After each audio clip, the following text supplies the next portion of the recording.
Good morning बच्चों।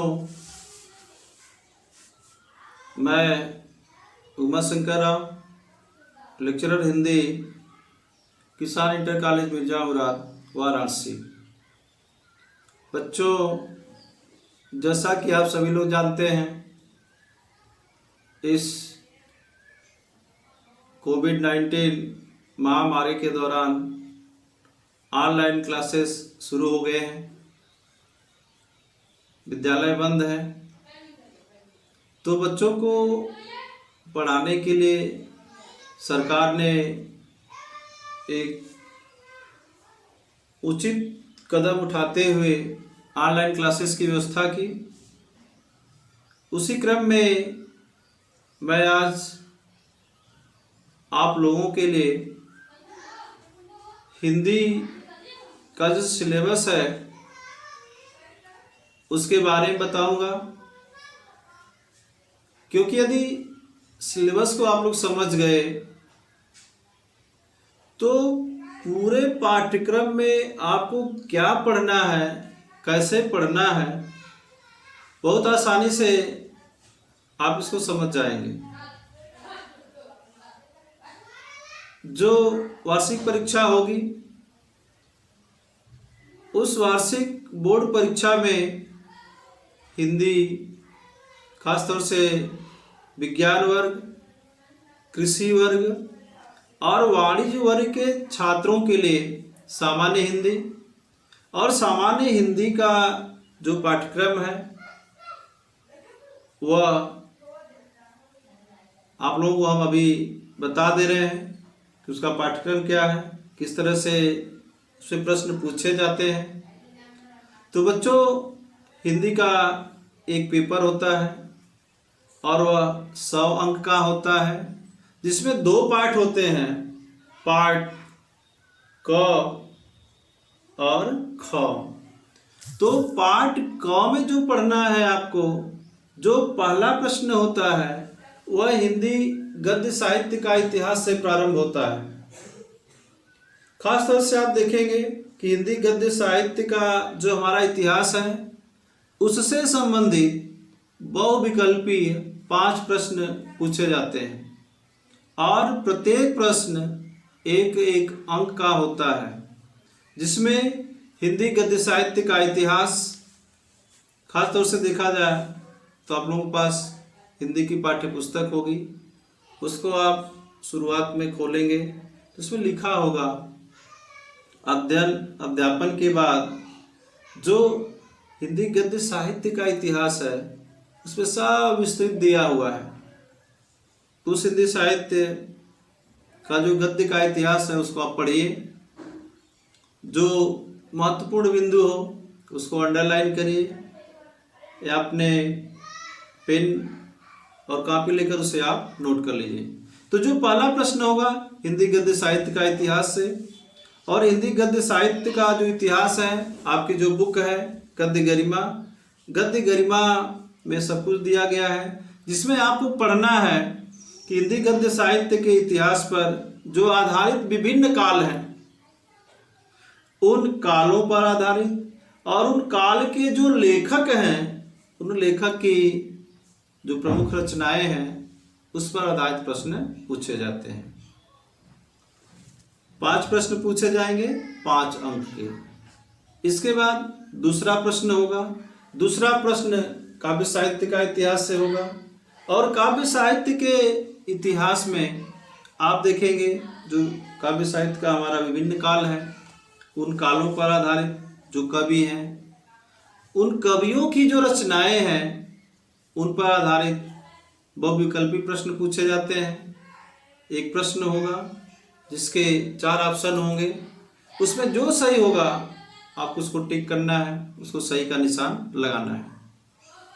प्रश्न संख्या जो 3 है वह गद्यांश पर आधारित प्रश्न है, और जैसा आप फर्स्ट ईयर में देखें, कक्षा 11 में आप पढ़े हैं, आपको बताया गया है, बहुत विस्तृत से हमने बताया था कि कक्षा 11 में जैसे आपने एक गद्यांश पढ़ लिया तो उस गद्यांश पर आधारित 5 प्रश्न पूछे जाते हैं, और प्रत्येक प्रश्न 2-2 अंक का होता है।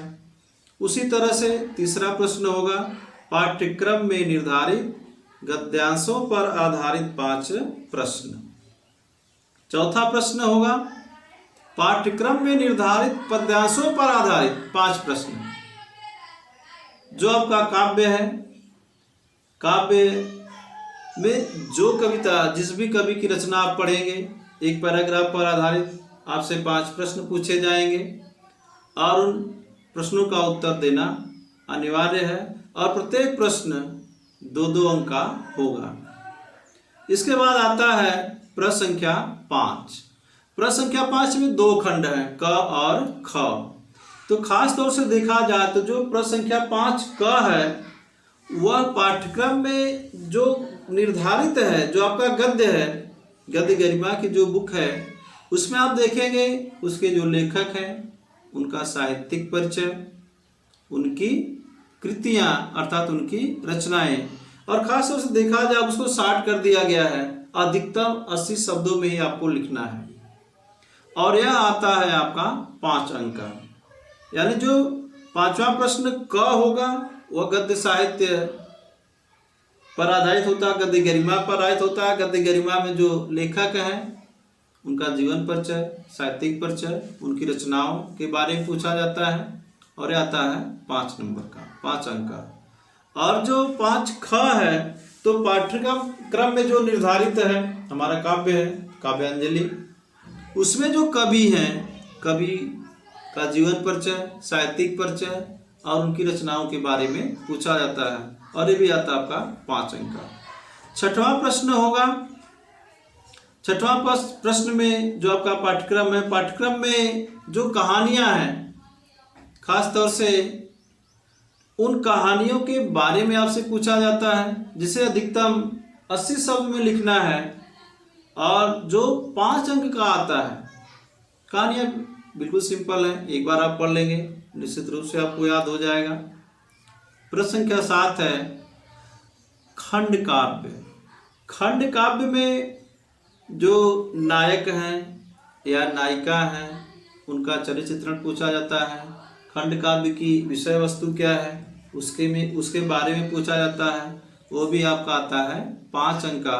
और आपके पाठ्यक्रम में जो निर्धारित खंड काव्य है वह है रश्मिरथी, जिसके रचनाकार हैं हिंदी साहित्य के प्रसिद्ध रचनाकार राष्ट्र कवि रामधारी सिंह दिनकर। इसके बाद आता है आपका खंड ख। खंड ख में आपको संस्कृत दिग्दर्शिका पढ़ाया जाता है और संस्कृत दिग्दर्शिका पर आधारित जो प्रश्न हैं, खास तौर से देखेंगे तो प्रश्न संख्या जो 8 होगा वो क और ख होगा। तो प्रश्न संख्या 8 क जो होगा वह संस्कृत के गद्यांशों पर आधारित होगा। संस्कृत का एक गद्यांश दे दिया जाएगा, उस पर आधारित आपसे प्रश्न पूछे जाएंगे, जो होगा आपका 7 अंक का। ख होगा उस संस्कृत दिग्दर्शिका में जो श्लोक दिए गए हैं, श्लोक का अनुवाद आपसे पूछा जाएगा, संदर्भ सहित उसका अनुवाद पूछा जाएगा, जिसका अंक होगा 7। इसके बाद आता है प्रश्न संख्या 9। 9 में क्या है? मुहावरों एवं लोकोक्तियाँ। इसको आप जूनियर से ही पढ़ते आ रहे हैं, मुहावरा लोकोक्तियाँ 2 नंबर का आएगा। इसके बाद प्रश्न संख्या 10। 10 में क और ख। तो प्रश्न संख्या 10 क में संधि पूछा जाता है, संधि के बारे में। संधि में केवल आपको स्वर संधि पढ़ना है और उस स्वर संधि में, स्वर संधि के केवल 3 भेद और उसमें दीर्घ संधि, गुण संधि, यण संधि और आयादि संधि, इसके भेद और उसके उदाहरण। यह था आपका 3 नंबर का। 10 ख में विभक्ति की पहचान पूछा जाता है, जैसे संज्ञा क्या है। संज्ञा में आत्मन, राजन, नामन, जगत, सरित, उसके बारे में पूछा जाता है 1 नंबर के लिए। और सर्वनाम, सर्वनाम जैसा सारे बच्चे जानते हैं, सर्व, इदम, यद, इसके बारे में पूछा जाता है और यह आता है आपका 1 नंबर। तो प्रश्न संख्या 10 क और ख। इसके पश्चात प्रश्न संख्या 11। प्रश्न संख्या 11 में क, ख, ग और घ, ये सारे प्रश्न क, ख, ग और घ दो दो अंक के आएंगे। प्रश्न संख्या जो क होगा वह शब्दों में सूक्ष्म अंतर, शब्दों में सूक्ष्म अंतर, जैसे दो शब्द आपको दिया जाएगा, जैसे अनल अनिल, तो उच्चारण में तो बहुत मामूली अंतर होता है, लेकिन इसका जो अर्थ होता है वह अलग अलग होता है, तो उसको आपको लिखना होगा। इसके बाद आता है 10, 11 ख, 11 ख में अनेकार्थी शब्द, एक ही शब्द है जिसके अनेक अर्थ होते हैं, उसको आपको लिखना है। उसके बाद है 11 ग, अनेक शब्दों के लिए एक शब्द, जैसे आप अंग्रेजी पढ़े होंगे वन वर्ड सब्स्टिट्यूशन, अनेक वाक्य के लिए एक शब्द। जैसे अगर उदाहरण के तौर पर बताया जाए तो जिसका पति मर गया हो, अगर उसको पूछा जाए एक शब्द में क्या करना है, तो आप सीधे सीधे कहते हैं विधवा। सेम ऐसे ही आता है 2 नंबर के लिए। उसके बाद है वाक्यों में त्रुटि मार्जन, यानी एक वाक्य आपको दे दिया जाएगा, उस वाक्य में क्या त्रुटियां हैं, उस त्रुटियों को आपको बताना होगा 2 अंक के लिए। इसके बाद है आपका प्रश्न संख्या 12 क, ख, ग। 12 क में आता है आपका रस, रस में सारे बच्चे रस से परिचित है, पहले से आप पढ़ चुके हैं। रस में श्रृंगार रस, करुण रस, हास्य रस, वीर रस और शांत रस, यह आएगा आपका 2 नंबर। लक्षण और उदाहरण लिखना होगा। प्रश्न संख्या 12 ख, अलंकार। अलंकार में अलंकार के 2 भेद सारे बच्चे जानते हैं, शब्दालंकार और अर्थालंकार। तो शब्दालंकार में आपको पढ़ना है अनुप्रास, यमक और श्लेष, जिसकी परिभाषा और उदाहरण देना होगा। और अर्थालंकार में उपमा है, रूपक है, उत्प्रेक्षा, भ्रांतिमान, संदेह, इन सारे